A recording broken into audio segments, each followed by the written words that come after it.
Hola, aquí estamos en el programa sobre libros de la Universidad de la Frontera y hoy vamos a conversar, a hablar sobre los 3 primeros ganadores del Premio Nacional de Poesía que entrega nuestra universidad. Ellos son Manuel Silva Acevedo, Eligura Chihuailaf y Omar Lara. ¿Y dónde estamos? En el Museo Ferroviario Pablo Neruda, que mantiene la ciudad de Temuco, que es una verdadera maravilla, donde existe el recuerdo de una época gloriosa, donde los trenes llegaban a todas partes de Chile, a todas.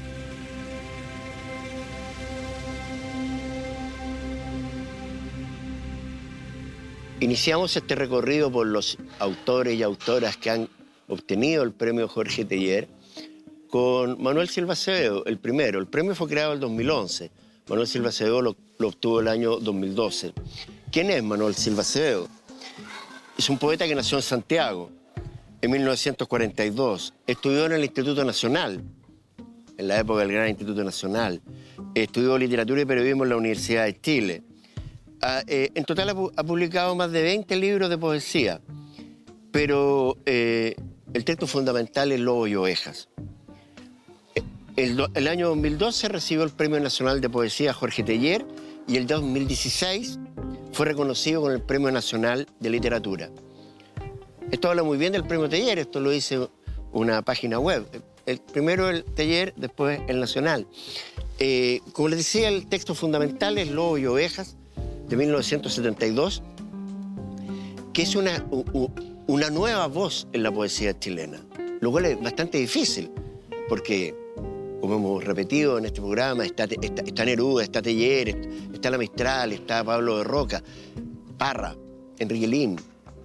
Entonces, ¿cómo se inserta en la poesía chilena Manuel Silva Acevedo? Además, en unos años terriblemente convulsionados. Él empieza a escribir en los años 60, pertenece a la generación del 60, y su libro es publicado en 1972, un año antes de la gran tragedia de Chile, que es el golpe de Estado, que también sufrió Manuel Silva Acevedo, fue despedido de su trabajo. Extraordinario, ¿eh? Poeta despedido de su trabajo. Y este libro viene a remecer un poco el ambiente literario chileno. Veamos qué ha dicho la crítica de esta obra. Grino Rojo, que estuvo en el jurado cuando obtuvo el premio Teillier Manuel Silva Acevedo, ha escrito bastante sobre el autor. ¿Qué dice Grino? Dice que también que Lobos y Ovejas es un poema largo, genuino. O sea, es un libro que es un solo poema. Y ahora, ¿qué es lo interesante de este libro? Que está presidido, sostiene Rojo, por la mutabilidad, por el cambio. Es una poesía del cambio. El protagonista deviene. Sale el lobo, salen las ovejas, no se sabe bien quién es el lobo, quiénes son las ovejas. Finalmente el lobo se transforma en un monstruo, prefigurando la tragedia nacional cuando llegaron los lobos al poder en Chile. Y nosotros fuimos las ovejas, dijo alguna vez en una entrevista a Manuel Silva Acevedo. Entonces Grino sostiene que esto del cambio, de la mutabilidad, está en directa consonancia con el carácter de la naturaleza, de las personas y del cosmos. Extraordinario, ¿eh? Todo está en permanente cambio. No sé si recuerdan, si conocen una vieja sentencia del viejo Heráclito, griego, filósofo, que dijo: un río nunca el mismo río. El río está siempre fluyendo. Ustedes cuando miran el río no es el mismo río que vieron ayer ni que verán en 2 minutos más, porque el agua corre. Nuestra vida corre igual. Entonces, la propuesta, según Grino, o una de las propuestas que hay en este texto, es cómo la vida se mantiene en un permanente equilibrio. Nosotros somos unos verdaderos equilibristas. Nos equilibramos en nuestra vida. En este mundo de cambios, en cualquier momento podemos caer. Y las caídas son terribles, ¿eh? Tropezarse es espantoso. Es un libro muy interesante, un libro trágico, evidentemente, este de Manuel Silva Acevedo, que, como les digo, es esencial en el devenir de la lírica chilena.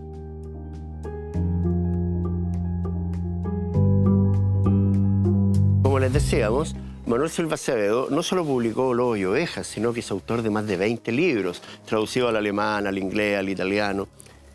Y nosotros también publicamos un libro de él, Punto de fuga, publicado por la Universidad de la Frontera, en honor y homenaje al ganador del premio, que publica nuestra editorial. Leamos al poeta, para que vean que la poesía es terrible. Retablo. Se recuestan en pétalos de rosas, se retuercen en lecho de espinas, se refriegan los genitales, se restriegan con impudicia, se montan como cuadrúpedos, se acoplan como moscas lascivas, se encaraman la una en la otra, se encarnan como uña mordida, se mancuernan con saña, se revuelven en sangre y ceniza y desgajan del árbol, se revienen como fruta podrida. La vida con las piernas abiertas, la muerte con la cara torcida. Terrible, ¿eh? La poesía de Silva Acevedo. Eso es también para disculpen la violencia, porque en realidad es un poema de una violencia impresionante, pero ahí va la poesía. La poesía, ¿no? Indaga en la oscuridad, en las profundidades, y de esta manera terrible, pero también que nos hace pensar sobre la muerte y la vida, que realmente, finalmente, como dice Jorge Teillier, lo único importante es que respiramos y dejamos de respirar. Leamos otro poema un tanto más alegre. Cantina. Ojo con el espejo de la cantina, donde evitan mirarse los parroquianos, porque la luna llena los encandila y el destello del vino los encabrita. Doble se ven los rostros desde el mesón. La imagen reverbera y cae al fondo de la botella.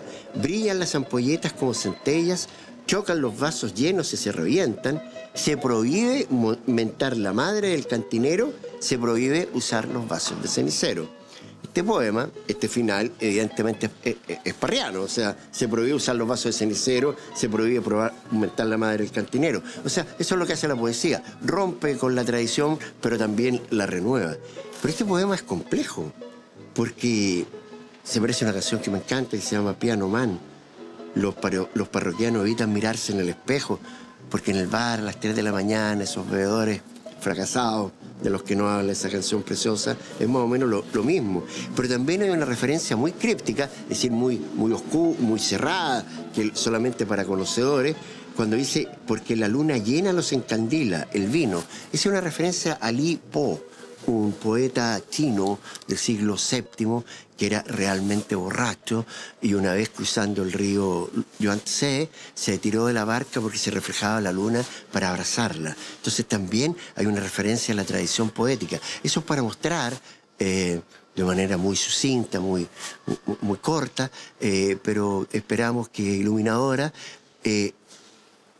en qué consiste la obra de estos grandes poetas, cómo se relaciona con la poesía, cuáles son los espacios que toca, cuáles son los infiernos a los que desciende, y también todo como la poesía de Manuel Silva Acevedo tocado por la ironía y la risa. Esto es muy, muy importante.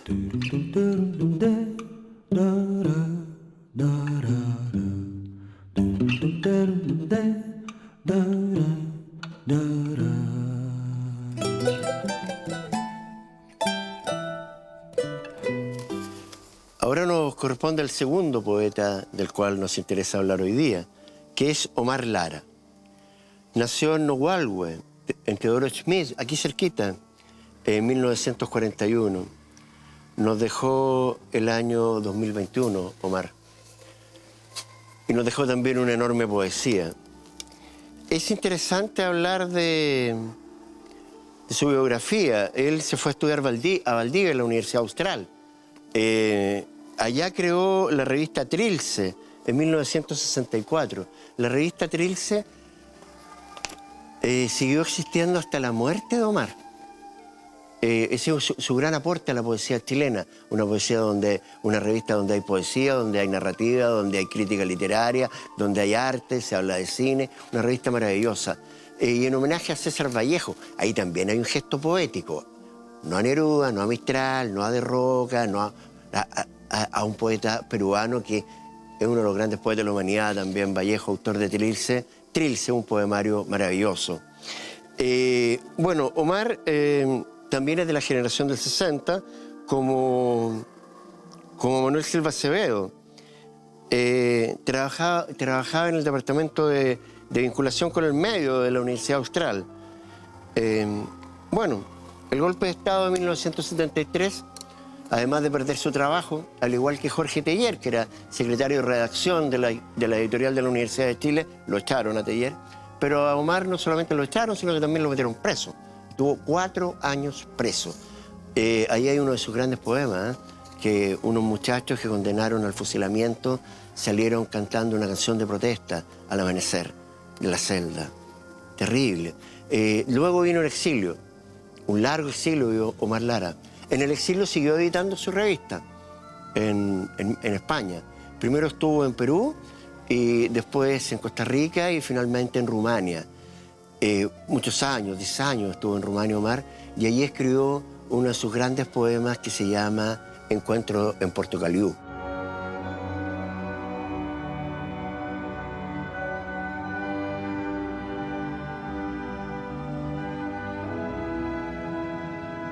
Omar regresó del exilio, se fue a Concepción y allí abrió su librería LAR. Tuvo apoyo de entidades públicas. Alguna vez alguien andaba como pelándose, oye, le pasan plata para la librería. Qué bueno que lo hicieron, porque allí conocí a Jorge Teillier una mañana de sábado y nunca me voy a olvidar. Era un verdadero ángel Teillier y era muy amigo de Omar. También Omar Lara es de la generación del 60. Los grandes poetas, basta leer uno de sus poemas, dicen algunos críticos. Leamos uno de sus poemas, que María Nieves Alonso, que también fue jurada de nuestro premio, dice que Encuentro en Portocaliu es una cifra de la poesía de Omar Lara. En ese tiempo yo corría detrás de una sombra.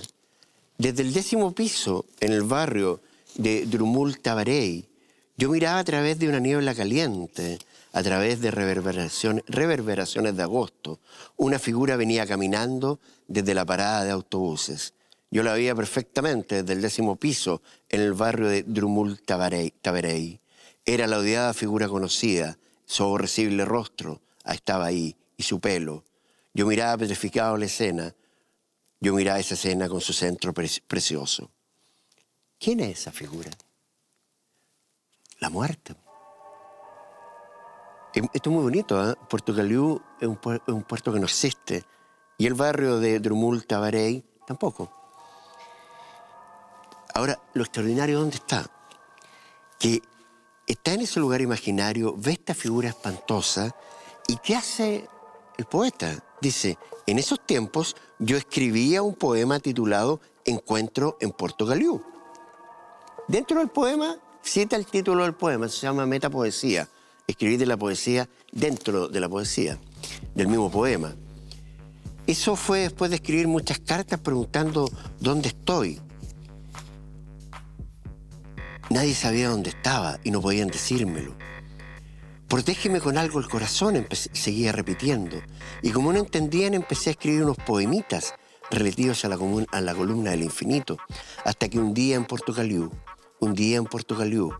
en Portocaliu hay un sol amarillo como cáscara de naranja. En Portocaliu hay unos grandes pájaros con una sola pata y picos en forma de corazón. Una noche en Portocaliu estaba escrito que no te encontraría en Portocaliu, pero guardo el recuerdo de esa espera y huellos de picotazos en forma de corazón. Precioso, ¿eh? El poeta encuentra la resistencia en la escritura, en Portocaliu.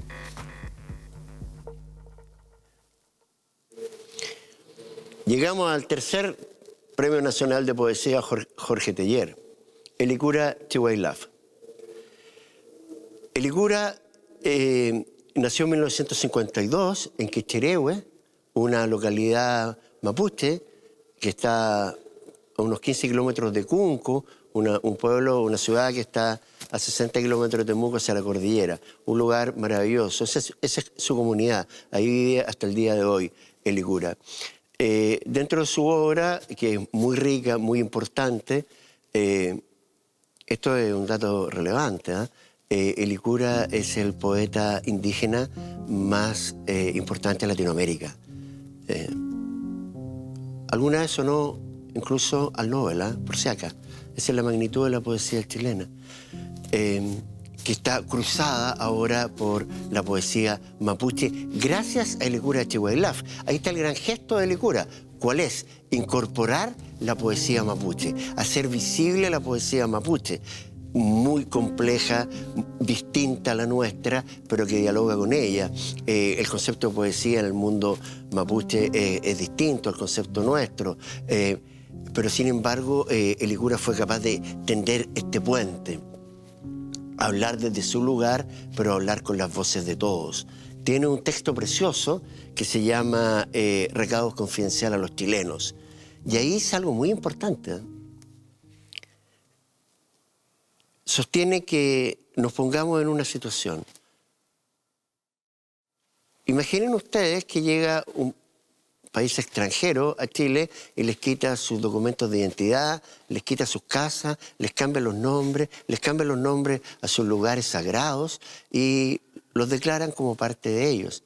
Eso fue lo que pasó con la cultura mapuche y por eso es necesario y urgente un diálogo fundamental. Y eso es súper importante también. El Licura no es un poeta de la violencia, no es un hombre de violencia, es un poeta de paz. Dice que lo que necesitamos es diálogo y por eso escribe este recado confidencial a los chilenos. No estamos solos. Y vivimos una realidad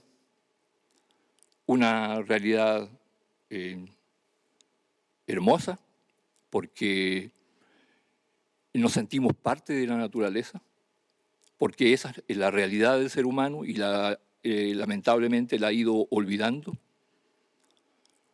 que todos los idiomas comienzan en las denominadas onomatopeyas, y los seres humanos van, algunas, olvidando aquello. Y olvidan que nosotros somos la naturaleza. Y también la certeza de que no somos el centro de ella. El recado confidencial, después de un prólogo, trae un poema que, al igual que lo que hicimos con Omar, vamos a leer. Yo creo que basta con esto. Sueño azul. La casa azul en que nací está situada en una colina, rodeada de guayes, un sauce, castaños, nogales, quilcos rodeados de picaflores. En invierno sentimos caer los robles partidos por los rayos. En los atardeceres salimos bajo la lluvia a buscar las ovejas. Por las noches oímos los cantos, cuentos y adivinanzas a orilla del fogón, respirando el aroma del pan horneado por mi abuela, por mi madre o la tía María, mientras mi padre y mi abuelo, lonco de la comunidad, observaban con atención y respeto. Ahora, ¿qué es lo extraordinario? Hablo de la memoria de mi niñez y no de una sociedad idílica. Es decir, estos niños que vivían junto al bosque, bañándose en los esteros, comiendo pan en la noche recién horneado, no es idílico, simplemente era así la vida. Continúa, también con mi abuelo compartimos muchas noches a la intemperie, largos silencios, largos relatos que nos hablaban del origen de la gente nuestra, del primer espíritu mapuche arrojado desde el azul, de las almas que colgaban en el infinito como estrellas. Nos enseñaba los caminos del cielo, sus ríos, sus señales. Salgo con mi madre y mi padre a buscar remedios y hongos, la mente para el estómago, el toronjil para la pena, el matico para el hígado y para las heridas. Bailan los remedios de la montaña. Aprendo los nombres de las flores y de las plantas. Los insectos también cumplen una función. Nada está de más en este mundo. Todo es importante para los pueblos originarios. Los pueblos originarios tienen esa conexión que nosotros hemos perdido, la conexión con el mundo. El universo es una dualidad. Lo bueno no existe sin lo malo. La tierra no pertenece a la gente. Mapuche significa gente de la tierra. Me iban contando. Cada año corría a la montaña para asistir a la maravillosa ceremonia de la naturaleza. Y esta parte es terrible. A veces los guairaos, unos pájaros, pasaban anunciándonos la enfermedad o la muerte. Sufría yo pensando que alguno de los mayores que amaba tendría que encaminarse hacia las orillas del río de las lágrimas, a llamar al balsero de la muerte para ir a encontrarse con los antepasados en el país azul. Aquí está la visión de la muerte del mundo mapuche, de la cosmovisión mapuche, que unos pájaros anuncian la muerte. El Licura niño pensaba que alguno de los viejos se iba a ir, pero no fue así. Una madrugada partió mi hermano Carlitos. Lloviznaba. Terrible, murió el hermano. Entonces salí a perderme en los bosques de la imaginación. Precioso, ¿eh? Esa es la poesía. ¿Ah? Huyó hacia la poesía el poeta. Ahora, lo extraordinario de este poema, precioso, es lo que sigue. Después de la pérdida de su hermano y que haya salido a perderse en los bosques de la imaginación, el poeta continúa. Creo que la poesía es solo un respirar en paz, como lo recuerda nuestro hermano Jorge Teillier. Mientras como las avestruces del cielo por todas las tierras hago vagar mi pensamiento triste.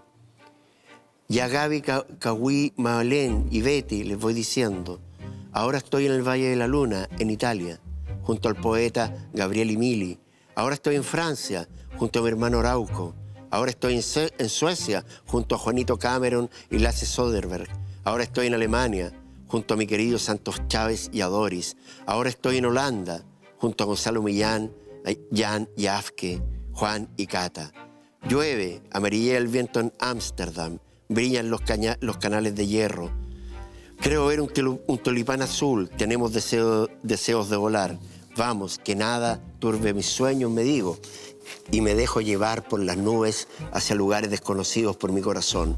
Porque es extraordinario, porque te das esa visión preciosa de su infancia en Quechirehue, ¿ah? Con un mundo absolutamente distinto, ¿ah? Donde primaba la cosmovisión del pueblo mapuche, y después pasa a Europa, a Ámsterdam, a París. ¿Ah? Eso es extraordinario porque ahí está el diálogo de las culturas, y no el diálogo de las culturas con estos encuentros que se hacen que no sirven para nada, sino que de verdad, en el poema y en el corazón del poeta. Tendremos que recuperar los bosques de los sueños, los bosques de la memoria, para soñar la savia y la sabiduría de nuestros árboles desaparecidos. En voz alta y en susurros tendremos que leer las hojas del maravilloso libro de la naturaleza, para que entonces todos recuerden sus sueños. Aquí estamos hoy, compañeros, para conmemorar el comienzo de nuestro triunfo. Pero alguien más vence hoy con nosotros. Están aquí Lautaro y Caupolicán, hermanados en la distancia de Cuauhtémoc y Tupac Amaru.